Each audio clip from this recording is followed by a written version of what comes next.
మన దేశం దేవాలయాలకు ఆధ్యాత్మిక సంపదకు ప్రసిద్ధి చెందింది. ఎన్నో అద్భుతాలు మన దేశంలో కనిపిస్తాయి. ఆలయాలు, వాటి వెనుక ఉండే కథలు ఎప్పుడూ మనల్ని ఉత్తేజితులను చేస్తాయి.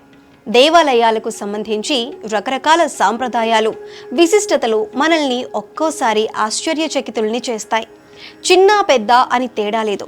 ప్రతి దేవాలయం దేనికి దానికే ఒక ప్రత్యేకతతో శోభిల్లుతోంది.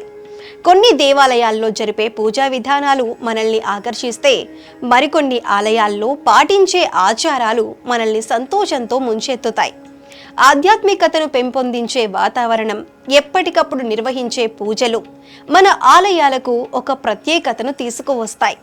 నిత్య పూజలతో శోభిల్లే ఆలయాలు కొన్నైతే ఒక్కో ఆలయంలో నెలకొకసారి మాత్రమే పూజలు జరుగుతాయి.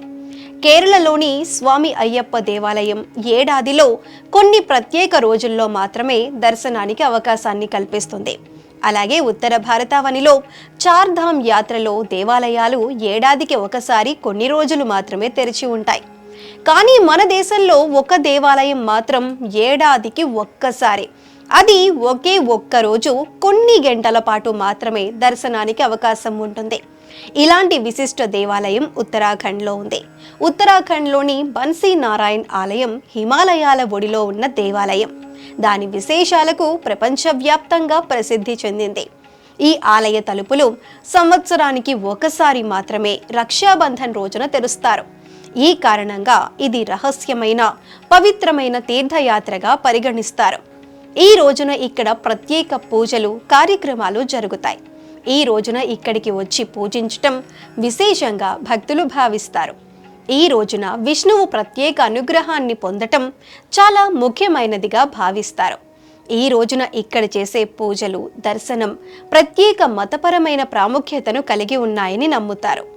రక్షాబంధన్ రోజున ఇక్కడ దర్శనం కోసం భక్తులు పెద్ద క్యూలో నిల్చొని స్వామి దర్శనం చేసుకుంటారు. ఇదిలా ఉంటే, ఈ సంవత్సరం శ్రావణ మాసంలో శుక్లపక్ష పౌర్ణమి ఆగస్టు 19వ తేదీ సోమవారం తెల్లవారుజామున 3:04 ప్రారంభమవుతుంది. 11:55 ముగుస్తుంది. ఈ సమయంలోనే ఈ ఆలయంలో దర్శనానికి అవకాశం ఉంటుంది. ఈ పవిత్రమైన రోజున రక్షాబంధన్ పండుగను జరుపుకుంటారు. ఉత్తరాఖండ్లోని చమోలీ జిల్లాలోని ఉర్గాం లోయలో ఉన్న బన్సీ నారాయణ ఆలయం శ్రీమన్నారాయణుడి ఆలయం. అయితే ఈ ఆలయంలో శివుడు, శ్రీకృష్ణుడు విగ్రహాలు ఉన్నాయి. ఈ ఆలయం లోపలి వైపు కేవలం 10 అడుగుల ఎత్తు మాత్రమే ఉంటుంది. ఇక్కడి పూజారులు ప్రతి సంవత్సరం రక్షాబంధన్ నాడు ప్రత్యేక ప్రార్థనలు చేస్తారు. భక్తులు ప్రసాదం చేసే ఆలయానికి సమీపంలో ఎలుగుబంటి గుహ కూడా ఉంది. రక్షాబంధన్ రోజున ఈ ఊరిలో ప్రతి ఇంటి నుండి వెన్న తెచ్చి ప్రసాదంలో చేర్చి దేవుడికి నైవేద్యంగా పెడతారు. ఆలయం చుట్టూ ప్రకృతి అందాలు మనల్ని కదలనీయవు. మానవ నివాసాలకు దూరంగా పర్వతాల అందమైన దృశ్యాల మధ్య దేవాలయం మానసికోల్లాసాన్నిస్తుంది. ఈ ఆలయానికి చేరుకోవాలంటే దట్టమైన ఓక్ అడవుల మధ్య నుంచి వెళ్ళాలి. ఈ ఆలయం 6వ, 8వ శతాబ్దాల మధ్య నిర్మించిందని భావిస్తున్నారు. ఈ ఆలయంలో ఒక ఆసక్తికరమైన నమ్మకం ఏమిటంటే, బన్సీ నారాయణ్ ఆలయంలో రక్షాబంధన్ రోజున తమ సోదరులకు రాఖీ కట్టిన సోదరీమణులకు జీవితమంతా సంతోషం దక్కుతుందని భావిస్తారు. అలాగే వారి సోదరులు కష్టాల నుంచి విముక్తి పొందుతారని, వారు ఎదుర్కొంటున్న ఇబ్బందులు, ఆందోళనలు, బాధలు తొలగిపోతాయని భావిస్తారు. అందుకే రక్షాబంధన్ రోజున ఇక్కడికి పెద్ద సంఖ్యలో దర్శనం కోసం భక్తులు దూరతీరాల నుంచి వస్తూ ఉంటారు. ఈ రోజున ఇక్కడ ప్రత్యేక పూజలు నిర్వహిస్తారు. పూజ అనంతరం ప్రసాద వితరణ ఉంటుంది. సాయంత్రం సూర్యుడు అస్తమించిన తరువాత మళ్లీ వచ్చే రక్షాబంధన్ వరకు ఆలయ తలుపులు మూసివేస్తారు. బన్సీ నారాయణ్ ఆలయానికి సంబంధించి ఒక పురాణ కథ ఉంది.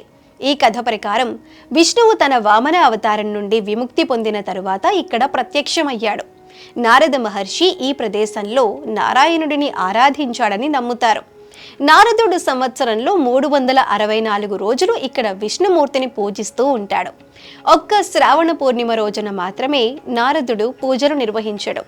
దీనికి సరైన కారణం తెలియనప్పటికీ సాధారణ భక్తులు పూజలు చేసుకునే అవకాశాన్ని కల్పించడం కోసమే నారదుడు ఒక్కరోజు స్వామి సేవకు దూరంగా ఉంటాడని, అందుకే ఆ ఒక్కరోజు భక్తులు ఇక్కడ నారాయణ్ణి పూజించవచ్చని కథనం ప్రచారంలో ఉంది. ఈ కారణంగా ఈ ఆలయ తలుపులు సంవత్సరానికి ఒకసారి మాత్రమే రక్షాబంధన్ రోజున తెరుచుకుంటాయి. రక్షాబంధన్ రోజున ఈ ఆలయాన్ని తెరవటం అనేది బలి చక్రవర్తి విష్ణువుతో ముడిపడి ఉన్న కథ. ఈ కథ ప్రకారం వామన రూపంలో తనను పాతాళానికి తొక్కేసిన విష్ణుమూర్తిని బలి చక్రవర్తి తన ద్వారపాలకుడిగా ఉండమని అభ్యర్థించాడు. దానిని భగవంతుడు అంగీకరించాడు. అప్పుడు బలి రాజుతో కలిసి పాతాళానికి వెళ్ళాడు విష్ణుమూర్తి. లక్ష్మీదేవి చాలా రోజులుగా విష్ణువు ఎక్కడా కనిపించకపోవటంతో నారదుని సూచన మేరకు శ్రావణ మాసం పౌర్ణమి రోజున రక్షాసూత్రాన్ని అంటే రాఖీ కట్టి విష్ణువును విడిపించమని బలి చక్రవర్తిని అభ్యర్థించింది. దీని తరువాత బలి చక్రవర్తి ఈ ప్రదేశంలోనే విష్ణువును లక్ష్మీదేవితో తిరిగి కలిపాడని పురాణగాథ. తరువాత పాండవులు ఈ ప్రదేశంలో ఆలయాన్ని నిర్మించారని నమ్ముతారు. రక్షాబంధన్ రోజున ఇక్కడికి వచ్చే మహిళలు బన్సీ నారాయణుడికి రాఖీ కడతారు. ఈ ఆలయం చుట్టూ అరుదైన జాతుల పుష్పాలు, చెట్లను కూడా ఇక్కడ చూడవచ్చు. ఇక్కడి దృశ్యాలు మంత్రముగ్ధులను చేస్తాయి.